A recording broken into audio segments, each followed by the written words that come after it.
el término iglesia, y la Biblia nos enseña que tú y yo somos la iglesia, aquellos que hemos puesto nuestra fe en Cristo Jesús, en su obra, en el Evangelio. A lo largo de la historia somos la iglesia representada por iglesias locales, como Iglesia Bíblica El Camino, como Iglesia Reforma, ¿sí? Pero muchas veces creemos, al decir estas cosas, la iglesia debería hacer algo, nos estamos refiriendo tal vez a una institución que está allá, lejana, o a una actividad que tenemos durante la semana, el día domingo. Pero la verdad es que una y otra vez la Biblia nos recuerda que la iglesia somos tú y somos nosotros quienes hemos creído en Cristo.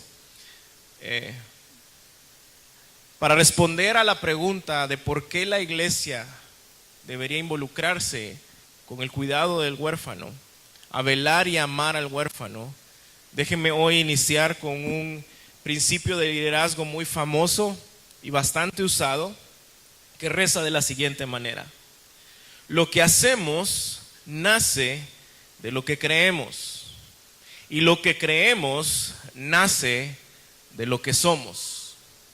En otras palabras, nuestra actividad nace de nuestra identidad. Lo que tú y yo hacemos nace de lo que tú y yo pensamos que nosotros somos.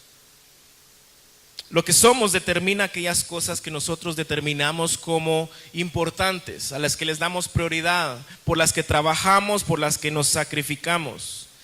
Y en el contexto del día de hoy, al hablar del cuidado del huérfano, creo que es sumamente importante que recordemos cuál es nuestra identidad como iglesia. ¿Cuál es nuestra identidad como cristianos? Ya que esa identidad como cristianos debe informar la actividad que tenemos como cristianos. Y creo que ese es el punto clave para ver a la iglesia realmente involucrada y volcada totalmente, haciendo lo que le corresponde para cuidar a los más vulnerables.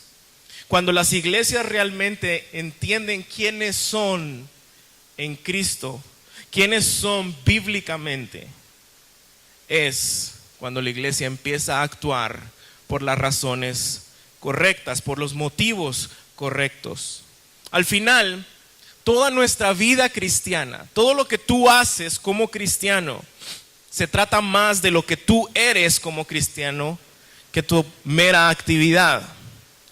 No es cierto que alguien, por venir a la iglesia todos los domingos, por asistir a sus grupos pequeños o como le llamen, por servir, por cantar, por dirigir, por predicar, es automáticamente un cristiano. Y muchas veces hemos creído que es esa actividad la que al final termina o determina nuestra identidad. Porque yo hago esto, entonces yo soy cristiano. Y la Biblia me enseña que hay personas que llegará el día del Señor, en Mateo 7, y que le dirán: Señor, Señor, pero Él les dirá: no los conozco. Y estas personas en Mateo 7 tuvieron mucha actividad cristiana, pero realmente nunca le conocieron como Señor de su vida. Al final, el verdadero cristiano actúa en base a su identidad y no actúa para obtener su identidad. Déjenme aquí hoy compartir con ustedes 3 puntos que creo que informan nuestra identidad como iglesia y por los cuales deberíamos entonces actuar en pro del huérfano, en pro de los más vulnerables. 3 puntos. Número 1, somos imagen y somos embajadores. Acompáñenme a Génesis 1, 26 y 27. Génesis capítulo 1, 26 y 27 dice la palabra del Señor. Estoy leyendo de la traducción NTV. Entonces dijo Dios: hagamos a los seres humanos a nuestra imagen, para que sean como nosotros. Ellos reinarán sobre los peces del mar. Vean cómo desde Génesis lo que Dios dice que nosotros somos determina lo que nosotros hacemos. Hagamos a los seres humanos a nuestra imagen. ¿Para qué? Para que ellos reinen sobre los peces del mar, las aves del cielo, los animales domésticos, todos los animales salvajes de la tierra, todos los animales pequeños que corren por el suelo.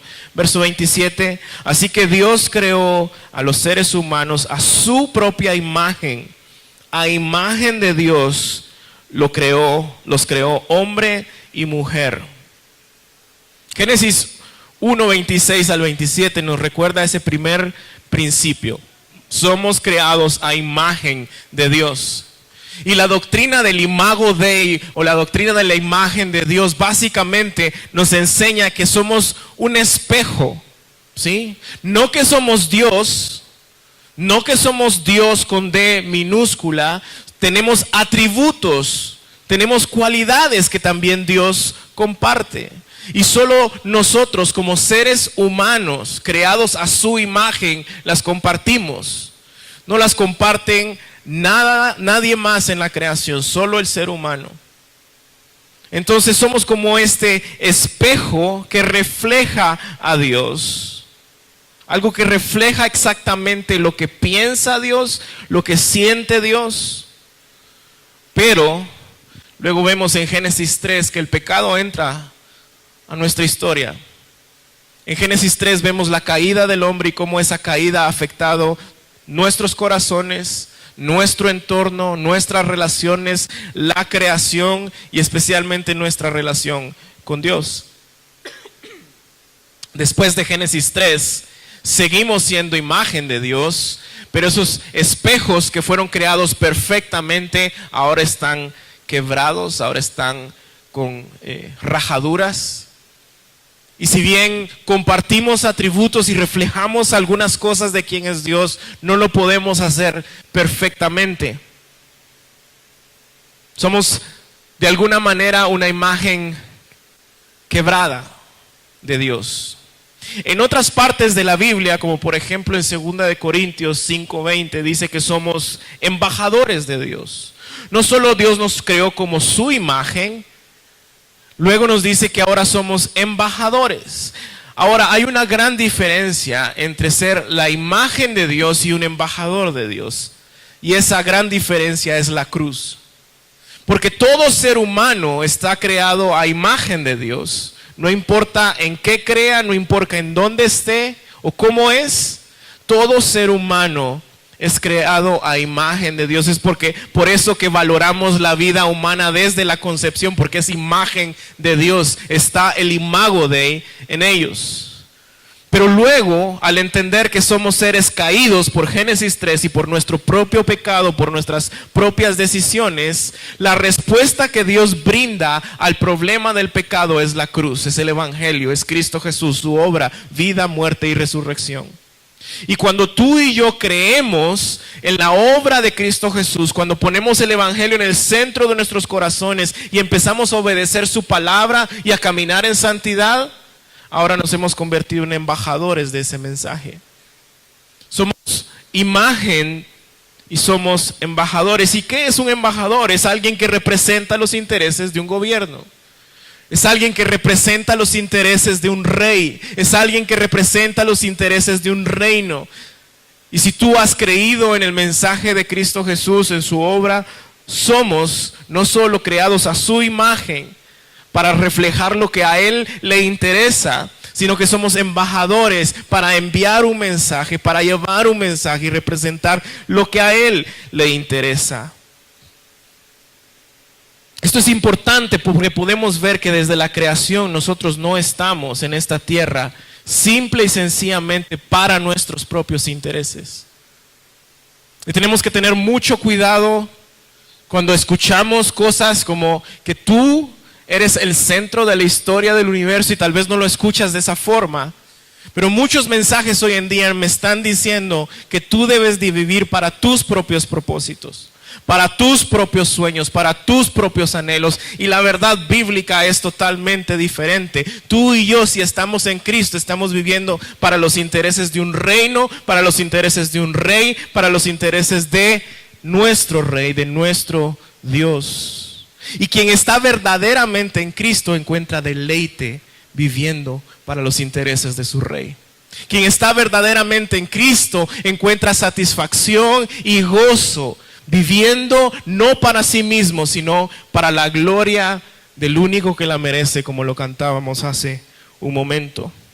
La tierra no es nuestra. Las cosas que están en ella no son nuestras. Nuestro tiempo, ni siquiera nuestros dones son nuestros, son un regalo de Dios. Vemos quién es el creador desde el inicio del relato bíblico. Él es creador, yo soy creación. Y Dios le dice a Adán y a Eva que ellos deben de administrar, de sojuzgar, de ser buenos mayordomos de todo esto que Él está entregando. Pero ellos dos no iban a poder hacerlo solos. Ellos tenían que multiplicarse y que de ellos nacieran familias enteras que pudieran, al conocer a un rey bueno y misericordioso, poder administrar la tierra y todo lo que hay en ella. Ellos necesitaban familias enteras integradas, con papá, mamá, hijos, quienes fueran representantes, quienes fueran embajadores de los intereses de su Dios. Y de nuevo recordamos que en Génesis 3 todo eso cambió, porque el hombre ya no vivió para la gloria de Dios, sino para su propia gloria. Y si tú lees Génesis 3 detalladamente, te vas a dar cuenta que básicamente lo que el hombre le dijo a Dios es: no, gracias, yo quiero ser mi propio Dios. Yo voy a tomar mis propias decisiones. A pesar de que Dios había dado sus palabras, a pesar que Dios había entregado su palabra a Adán y le dijo: no hagas esto, ellos desobedecieron y le dijeron: no, yo voy a tomar mis propias decisiones. Yo voy a ser el Dios, yo voy a ser quien determina qué está bien y qué está mal. Ellos no querían ser embajadores, ellos querían ser su propio Dios. Ellos no querían ser representantes, ellos querían buscar a alguien que los representara a sí mismos. Y cada uno de nosotros hemos tomado esa decisión. Por nuestro propio pecado, consciente o inconscientemente, siempre nuestro pecado, en medio de nuestro pecado, le estamos diciendo a Dios: yo sé mejor, yo voy a tomar mis propias decisiones. En vez de representar los intereses de Dios, buscamos los nuestros. No obedecemos su palabra, obedecemos nuestra palabra. Y la raíz de todo lo malo que existe en este mundo es Génesis 3. ¿Por qué hay guerras? ¿Por qué hay destrucción? ¿Por qué hay secuestros, violaciones? ¿Por qué hay muerte? Es porque el pecado entró al mundo. Y lo vemos después, en el siguiente capítulo. Esa familia integrada, por celos, por envidias, por pleitos, se matan los unos a los otros. Y los primeros 8 capítulos de Génesis, ustedes ven cómo Dios llega a decir que le dolió profundamente haber creado al hombre, porque la maldad se multiplicó en gran manera. El pecado viene a distorsionar nuestros intereses y a poner mis intereses antes que los intereses de Dios. Dios, teniendo un plan perfecto para el hombre lo rechaza. Pero bendito y alabado sea su nombre, que Dios mismo decide intervenir en esa historia y rescatarnos de nosotros mismos. Y desde Génesis 3:15, Él anuncia lo que se conoce teológicamente como el protoevangelio o el primer evangelio, y Él anuncia lo que pasaría en la cruz.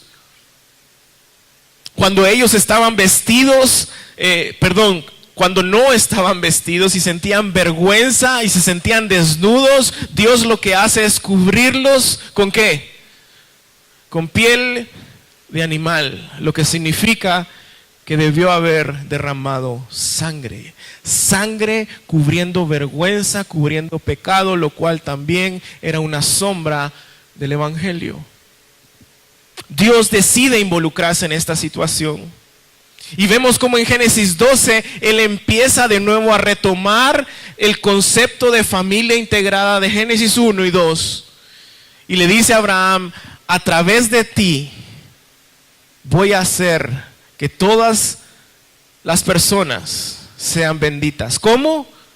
A través de tu familia, a través de tu simiente, a través de tus hijos, a través de tu descendencia. Dios fácilmente hubiera podido destruir a la humanidad.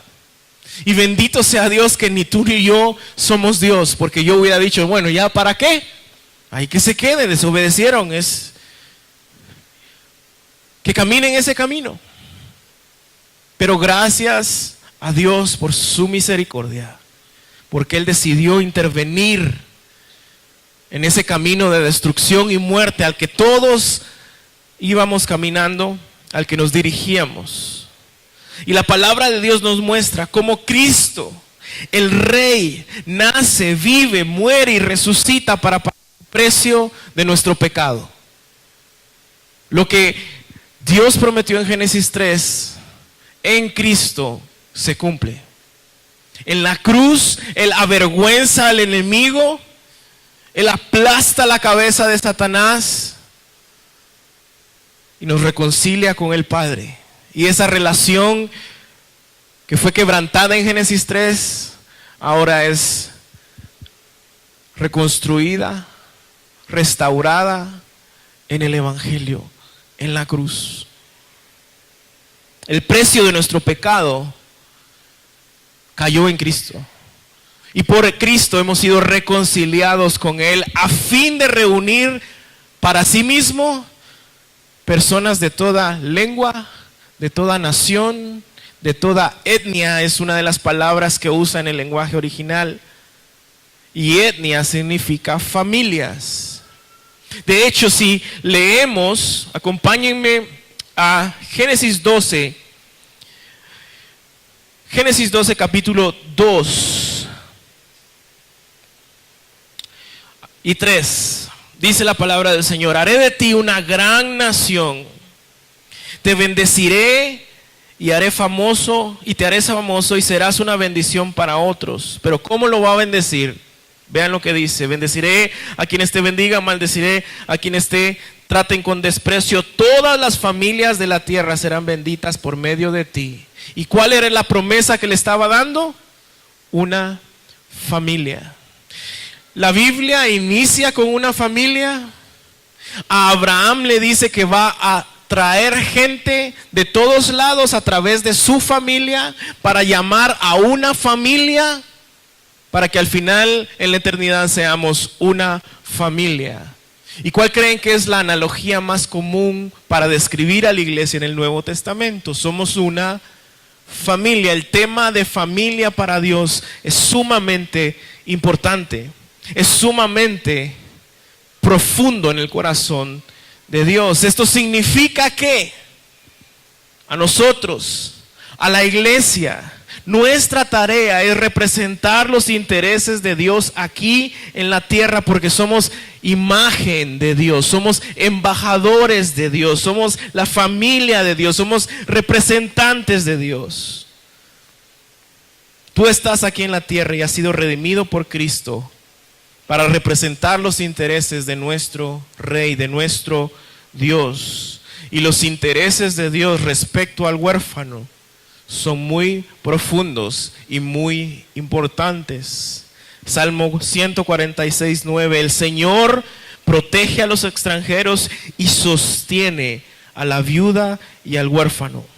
Salmo 68, 5. Padre de los huérfanos, defensor de las viudas, es Dios en su santa morada. Santiago 1:27, la religión pura, sin mancha y verdadera es ocuparse del huérfano. Uno de los intereses más grandes de Dios son familias integradas. De pasta a pasta vemos un tema de familia. Y por ende, uno de los intereses más grandes para Dios y más profundos para Dios es la defensa del huérfano. Somos representantes de Dios. Somos imagen de Dios. ¿Cómo tú estás representando a Dios ante la problemática del huérfano? ante la situación y la vulnerabilidad del huérfano.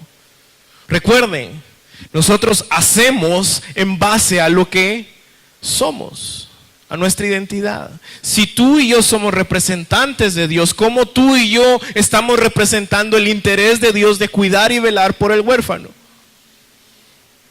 Somos imagen de Dios. Número 2, somos bendecidos.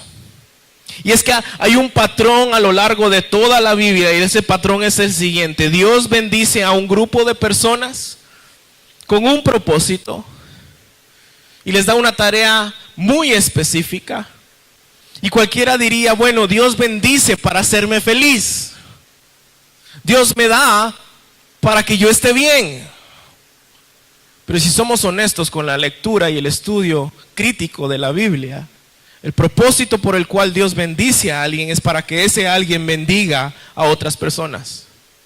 El propósito por el cual Dios te da cosas es para que nosotros podamos ser más generosos. Si Dios te da más, es para que des más. Una de las cosas más difíciles que me ha tocado enseñar a mi hijo, tengo 2 hijos, uno acaba de cumplir 4 y otro 3 meses. A Alex, mi hijo de 4 años, una de las cosas más difíciles que me toca enseñarle es: Dios te da a través de papá y mamá, no sé, juguetes para que tú compartas tus juguetes. ¿Y cuál creen que es la respuesta de un niño de 3 años al escuchar eso? No, míos. Hijo, esto es para que tú compartas. No, mío. Ahora, muchas veces se hace muy gracioso. De hecho, hay veces que hasta mi familia se ríe porque dicen, no, mío. No, yo trato de razonar con él. No, hijo, no, mío. Y sí, puede ser muy gracioso hasta que nos damos cuenta que tú y yo actuamos exactamente igual. Bueno, es que esto Dios me lo dio a mí. Esto es para mí, para mi gozo, para mis intereses. Y vemos una y otra vez el patrón de Génesis 3. Yo.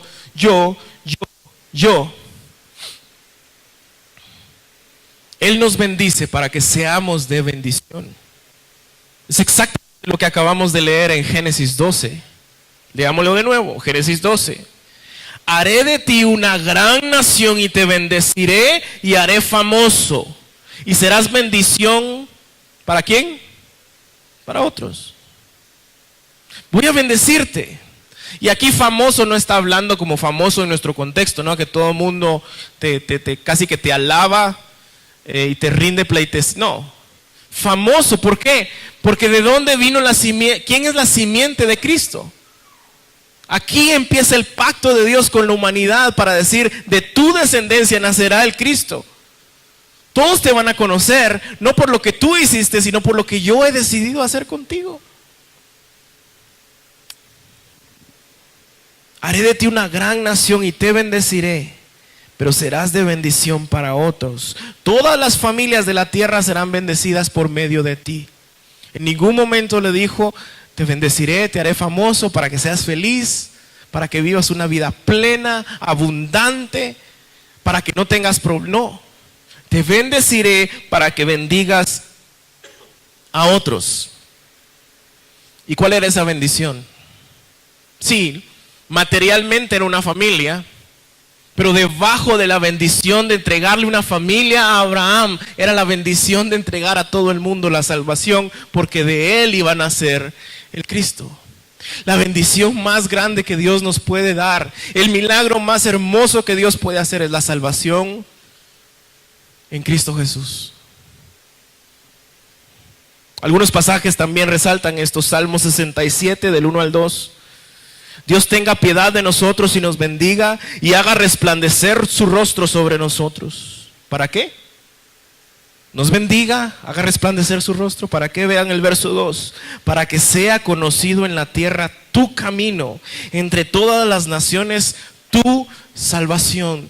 Dios bendijo a Abraham con una familia, porque de esa familia va a venir Cristo Jesús, la salvación del mundo. Zacarías 8:23. Así dice el Señor de los ejércitos: en aquellos días 10 hombres de todas las lenguas, las naciones y familias tomarán el vestido el vestido de un judío, diciendo: iremos con ustedes porque hemos oído que Dios está con ustedes. Lo que está haciendo Zacarías es profetizar lo que iba a pasar con los gentiles. Lo que describe Apocalipsis: en aquel día del Señor, gente de toda lengua, tribu, nación, van a estar congregados juntos alabando al único y verdadero Dios. Esto nos enseña que tenemos que ser muy buenos mayordomos de sus bendiciones. ¿Cómo estás tú manejando tus bendiciones? ¿Cómo estás tú viendo lo que Dios te da, no solo materialmente? Vean lo que dice Lucas 12:48, en la primera parte: todo el que se le haya dado mucho, mucho se le demandará. Y al que mucho le han confiado, más se le exigirá. Está hablando de mayordomía. Y Dios nos ha dado mucho, pero no es para gastarlo todo y únicamente en nosotros. Dios da para que demos, y ese es el patrón bíblico de su bendición. Pero hay algo más grande en la bendición de Dios, porque ahora en Cristo también nosotros hemos sido bendecidos. Cristo es la esencia de las bendiciones que Dios promete. Y muchas veces, si no ponemos atención al texto y a su contexto, vamos a confundir que Dios promete bendiciones tal vez de un sentido material, como Abraham, cuando realmente está hablando de las bendiciones espirituales que tenemos en Cristo Jesús. Acompáñenme a Efesios, por favor, capítulo 1. Efesios capítulo 1,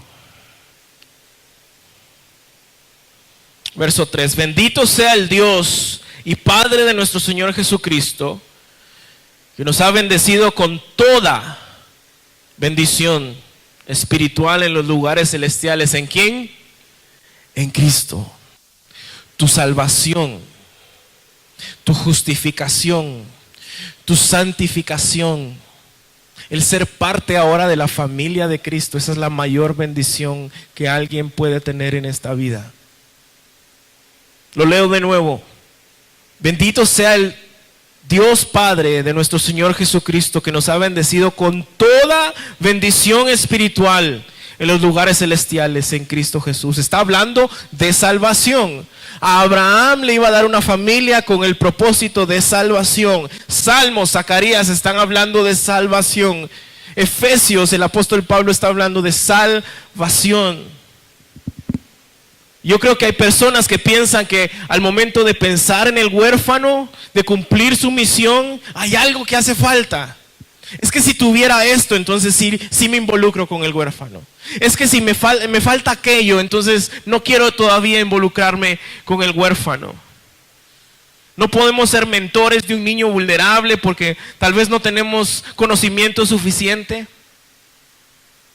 Ni siquiera puedo pensar en la adopción porque no tengo los recursos suficientes.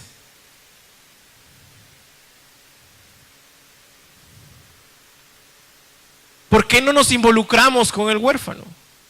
Si sabemos que en Cristo tenemos toda bendición. Y quiero que sepas que si realmente crees que todo depende de ti y únicamente de ti, estamos mal. Yo no puedo hacer algo en mis propias fuerzas. La iglesia no está diseñada para hacer estas cosas en tus propias fuerzas, con tu propio conocimiento. Por eso es que la Biblia en el Nuevo Testamento una y otra vez habla de estar en Cristo. En Cristo, porque Él es nuestra fuerza, Él es nuestra paz, Él es nuestro motor, Él es nuestra guía. Nos ha dado una comunidad a la que pertenecemos, una familia local a la que pertenecemos para echarnos la mano, caminar juntos. Todas las bendiciones que tú necesitas para velar por los intereses de Dios en el contexto del huérfano las tienes en Cristo. Una familia de nuestra iglesia está involucrada con el cuidado al huérfano. Y ellos pensaron en una nena. Llegó la nena, Pero esa nena tenía hermanos y les dijeron, bueno, esa nena se va a ir solo con ustedes, aquí están los hermanos si se los quiere llevar. ¿Ustedes saben qué es lo que significa para un niño separarse de su familia? Y que un hermano vaya a un lugar, otro a otro, otro a otro. Y que luego cuando estén juntos les digan, bueno, llévesela a ella, ellos se quedan o se los quiere. ¿Qué quiere hacer? Ellos no estaban preparados para tener 3 niños pequeños. Pero en Cristo ellos tienen una familia. Pero en Cristo ellos entienden que tenemos comunidad y somos familia. Y la iglesia se volcó completamente a ellos. Y les dijo, ¿qué necesitas? Y ahí están los nenes. Llegan a la iglesia. Uno de ellos ya empieza a entender el evangelio, la mayor bendición que podemos darle a un niño. En Cristo somos bendecidos para bendecir.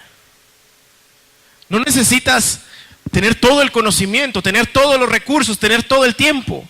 Necesitas entender quién eres en Cristo. Necesitamos entender qué somos en Cristo como iglesia. Nos ha dado su palabra, que es la lámpara que alumbra nuestro camino. Nos ha dado la oración para poder comunicarnos con Él y que Él escuche nuestra necesidad a pesar que ya la conoce de antemano. Y nos ha dado la comunidad, pero sobre todas las cosas, ¿saben qué es lo más hermoso del evangelio? Que en Cristo Jesús Dios nos da a Dios. Tú tienes el Espíritu Santo. Él está contigo. Él es tu fuerza. Él es tu guía. Él es tu paz. Y nos gusta y nos encanta pensar que nosotros de alguna manera somos estos guerreros que vamos a hacer la guerra hasta que nos dicen, ok, hay que involucrarse con el huérfano. Sí, es que no sé por qué. No sé cómo. Somos muy guerreros de palabra. Somos muy guerreros de canciones. Pero cuando se trata realmente de hacer la verdadera guerra y representar los intereses de quien representamos, ahí vienen las excusas.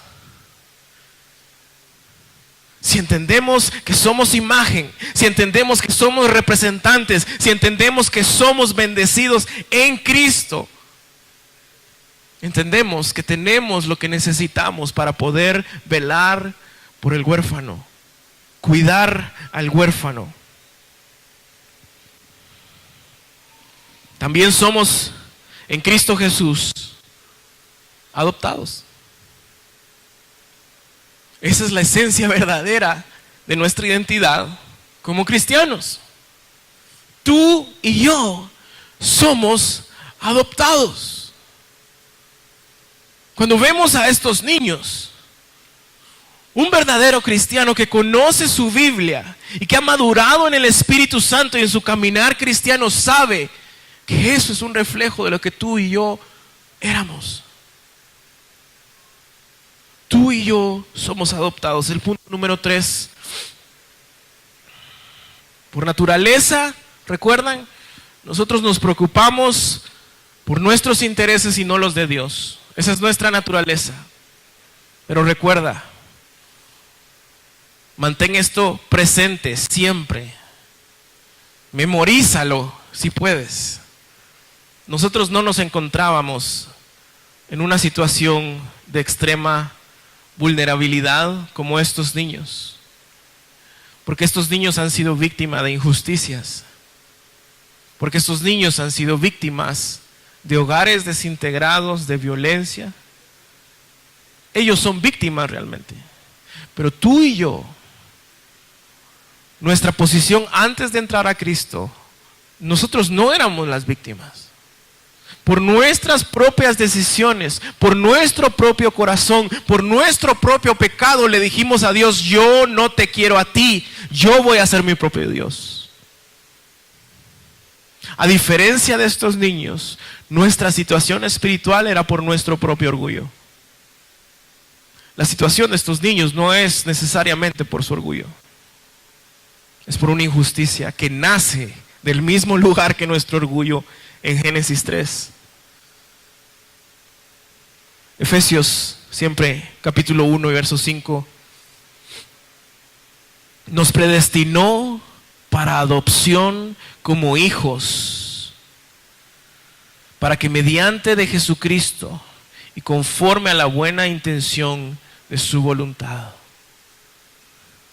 seamos familia, seamos adoptados. Quiero que medites en esto. Si tú estás en Cristo, si tú crees en Jesús y estás obedeciendo su palabra, eso es ser un cristiano. Dios decidió adoptarte a su familia mucho antes que probaras si eras alguien que lo merecía o no. De hecho, nadie lo merece. Yo quiero a Oscar, yo quiero a Carlos, yo quiero a Pablo, yo quiero a Lucas, yo quiero a Mario, yo quiero a Sara. Desde antes de la fundación del mundo, a pesar de que nosotros le estábamos rechazando, a pesar de que nosotros no queríamos nada con Dios, Él dijo: yo sí quiero algo con ustedes. De hecho, en Génesis 3 vemos que no es Adán y Eva los que llegan: Señor, cometimos un error y venimos contigo porque sabemos que no debíamos de hacerlo y queremos disculparnos. ¿Qué hizo Adán y Eva? Se escondieron, como si Dios no supiera en dónde estaban. Y es Dios mismo quien baja y le dice: Adán, ¿dónde estás? Como dándole la oportunidad, como yo cuando le digo a Alex: ¿qué hiciste? Nada, papi. Es Dios quien busca al hombre. Todo el Antiguo Testamento es una narrativa de cómo Dios busca a través de profetas, a través de jueces, a su pueblo. Y su anhelo, ¿cuál era? El mismo que le dijo a Abraham: una familia para mí. Yo seré su Dios. Tú serás mío.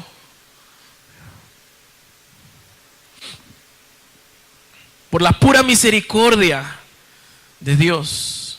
No por nosotros, no por nuestras obras, no porque tan pilas seamos, tan famosos, guapos, lo que quieran ponerle. No es por nosotros, es por su pura misericordia. Dios extiende de gracia y selecciona gente de toda lengua, tribu y nación para sí mismo, para su familia, para adoptarlos. Gálatas 4:6 dice: y porque ustedes son hijos, Dios ha enviado al Espíritu Santo de su Hijo a nosotros, a nuestros corazones, clamando: Abba, Padre. Por tanto, ya no eres siervo, sino hijo, e hijo también heredero por medio de Dios. Hoy tú y yo podemos clamar: Abba, Padre, no por mis obras, no por lo que tú haces. ¿Recuerdan que creemos que a veces así funciona el cristianismo? Yo hago y entonces porque hago soy cristiano. No, Dios te está diciendo: yo te escogí desde antes de la fundación del mundo porque te quería para mí, quería adoptarte a mi familia, independientemente de lo que hagas o no hagas.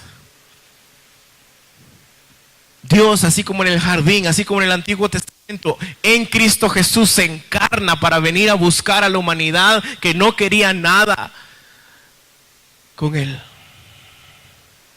Si no fuera por Cristo, no podríamos ser sus representantes.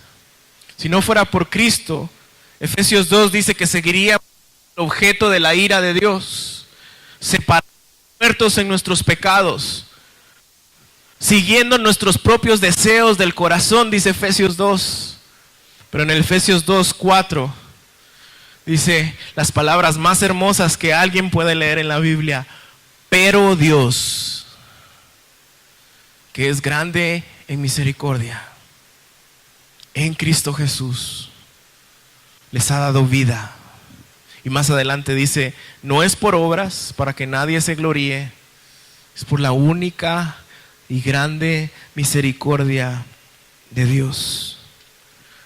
Él ha venido a cambiar lo que somos. Ya no somos enemigos, somos sus hijos. Ya no estamos muertos, estamos vivos. Ya no somos objeto de su ira porque Cristo recibió esa ira. Ahora somos objeto de su amor y su misericordia. Ya no somos huérfanos, somos sus hijos. Ahora somos reconciliados con Él como hijos. Déjame decirte algo y con esto termino. Es muy fácil hablar de las personas que están en vulnerabilidad. Es muy fácil con este amigo decir, ay, sí, la iglesia debería hacer algo. Pero déjame hacerlo más personal. Si entendemos que somos imagen y representantes, si entendemos que hemos sido bendecidos, si entendemos que hemos sido adoptados, déjame hacerlo más personal. ¿Qué estás haciendo tú por el huérfano? ¿O eres como este amigo que dice, sí, la iglesia debería hacer algo? Y esto no quiere decir, y tal vez esto va más allá y pueden buscar información de esto, esto no quiere decir que tienes que adoptar a alguien, eso sería genial, pero puedes apoyar a alguien que lo está haciendo. Puedes ser mentor de un niño, puede ser familia de acogimiento, hay tantas formas, pero como siempre estamos, bueno, sí, la iglesia lo debería hacer. Malcolm McDowell, en su libro The Tipping Point, describe algo que él lo llama el efecto del espectador. Y él cuenta una historia que en el 1964 acuchillaron a una chica en Nueva York. Y dicen que eran muchísimos los testigos de lo que pasó. Y que a pesar de escuchar los gritos de esta muchacha pidiendo ayuda, nadie llamó a la policía. Y entonces él describe que el efecto del espectador es este efecto en donde hay tanta gente siendo espectadora de algo que alguien dice, bueno, seguro él lo va a hacer. Bueno, seguro hay que él va a llamar. Y es exactamente lo que pasa con la iglesia en Guatemala. Acaba de ser la cumbre latinoamericana por el huérfano. Creo que algunos los vi ahí. ¿Saben qué es lo que más me dolió? Me enojó cuando preguntaron, ¿cuántos pastores hay acá? Yo personalmente, tal vez ahí habían más, conté 5. 5 pastores representando a sus congregaciones para decir cómo puedo ayudar al huérfano. Y si puedo ser honesto con ustedes, ¿qué pasa cuando decimos, vénganse a la cumbre de liderazgo, donde vamos a hablar de cómo tú puedes ser un mejor líder? No está nada mal, yo he ido, he aprendido mucho. Pero ¿qué creen que pasa con la representación de pastores y líderes? ¿Será que son 5? Son miles. Y de alguna manera, no solo creo que hemos entendido muy mal cuáles son los intereses de Dios, y creemos que Dios nos ha hecho imagen y herederos de su reino para mi propio beneficio. Y el efecto que este hermano describe del espectador está en toda la iglesia. Alguien más lo va a hacer. Alguien más lo está haciendo. La pregunta de hoy, hermanos, hermanas, es ¿qué estás haciendo tú? Y como este amigo, les hago la misma, les dejo el mismo argumento. La iglesia debería hacer algo, por supuesto que sí, pero tú y yo somos la iglesia. Pongámonos de pie.